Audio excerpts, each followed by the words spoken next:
என்னோட நேம் வந்து சுனிதா. நான் வந்து நாகர்கோவிலேருந்து வரேன்.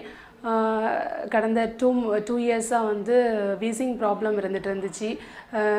இங்கிலீஷ் மெடிசின் எதுவுமே இம்ப்ரூவ்மெண்ட் ஆகலை. இப்போ லாஸ்ட்டாக 1 மந்த்தாக இந்த மெடிசின் எடுத்துகிட்டு இருக்கேன் வீசிங்க்கு. ரொம்ப நல்ல இம்ப்ரூவ்மெண்ட் இருக்குது. படி ஏறுறதுக்கு அந்த மாதிரிலாம் ரொம்ப சிரமப்பட்டுட்டு இருந்தேன். இப்போ ரொம்ப பரவாயில்ல, ஓகே, நல்லா இருக்குது. அப்பா வந்து இதுக்கு முன்னாடி மார்த்தாண்டத்தில் வந்து வீசிங்க்காக மருந்து எடுத்துகிட்டு இருந்தாங்க. அவங்களுக்கு ரொம்ப இம்ப்ரூவ்மெண்ட் தெரிஞ்சிச்சு. அதனால தான் இந்த டாக்டரை வந்து பார்த்தோம். ரொம்ப நல்லா இருக்குது மெடிசின், அவங்க ட்ரீட் பண்ணுற விதம் எல்லாமே ரொம்ப நல்லா இருக்குது.